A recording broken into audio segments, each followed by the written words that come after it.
Namaskar. Namaskar, I'm Lalita. And how did you get involved with Ananda Marga initiation? Well, my parents met Ananda Marga when I was 3, so I became my new Ananda Marga through them.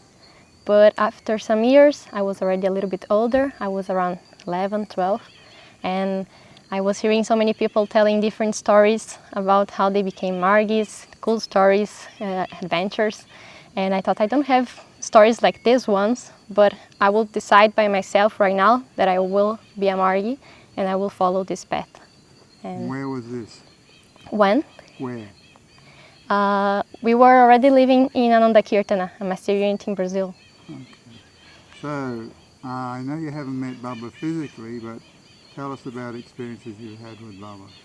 Well, I have one dream with Baba that I appreciate very much. I carry my jewelry box inside of me. And it was when I was around 16, so it was 7 years ago. And, well, I don't know if you heard, but Baba said once, I read somewhere, that you should always try to get your lessons as soon as possible, because you don't know if the sun will rise tomorrow. So I have never followed this before because I received my first lesson when I was 11, and I was too shy always to ask for the next one. I didn't know if my Didi would give it to me or not, if I was ready or not, so I would always wait until she would ask me, do you want your next lesson? And so this took some years until I got to the fourth one. So when I was 16, I had my fourth lesson. And my Didi was transferred to Europe, and we wouldn't see each other anymore. But actually I went to study in England for a while, but then I would come back and we wouldn't meet anymore, so I wouldn't be able to get my last 2 lessons with her. And when I was in England, by like 5 months before I was gonna come back to Brazil, I started feeling this very big desire of having the next lesson, something that I hadn't felt before, and I wanted to be with her because we have very strong connection. So I didn't ask her, but I was thinking a lot about it, and I was like, Baba, will we be able to meet? She was living in Spain by that time. I was in England, and I was planning to go to Germany to meet her there in the retreat, but anyway I would get the 5th one and not the last one, and I would come back to Brazil. And while this was going on, this desire of finishing all my lessons, of going deep in spiritual path, I was in a boarding school in England, and I wasn't being able to sleep for a while because I was sharing my room with someone else. And my roommate, she was great, but at night she had different habits. So I would just meditate and go to sleep, for example, and she would eat, she would listen to music, turn the light on, chat with her friends, and that was a bit too noisy for me, very different energy as well. So even though when she would go to sleep, I would still be up and couldn't sleep. And this was going on for a month maybe. I was getting very tired because every morning I felt that I wasn't resting. So after 1 month of this going on every day, I would like fall asleep a little bit, but then wake up. And in this middle of between being awake and being asleep, I was feeling Baba very strongly for a few days already, but I couldn't properly have the dream or experience something else because I would wake up. But one night I finally could sleep a little bit more, and then I had this dream with Baba that I couldn't really see him, but he was speaking to me and I felt his presence very strong. And he told me, what's going on? What's happening to you? And I told him, Baba, I can't sleep. I'm so tired. It has been 3-4 weeks and I can't sleep.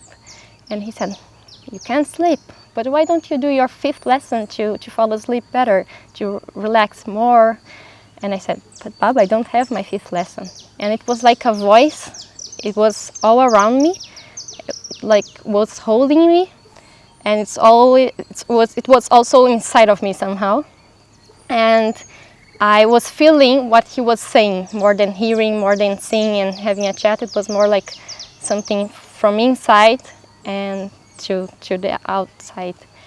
So he told me, do your fifth lesson. And I said, I don't have a fifth lesson. So he said, oh no, so I'll teach you. And then as if this feeling of, he was like putting me in this state of the fifth lesson and teaching me, not explaining with words, but going through the process. And it was perfect. It was everything I needed. And I fell asleep. I relaxed with this and fell asleep.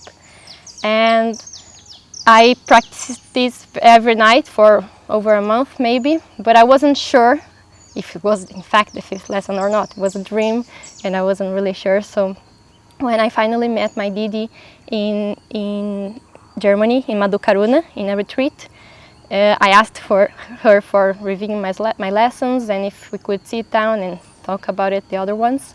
And she said, of course, so we sat down. And before we spoke, we sat down for meditation a little bit. And in this while, I thought I would tell her what happened. Maybe it was or it wasn't the fifth lesson, in fact. So when we finished, I said, Didi, I just have to tell you something that happened to me. So I told her about the dream.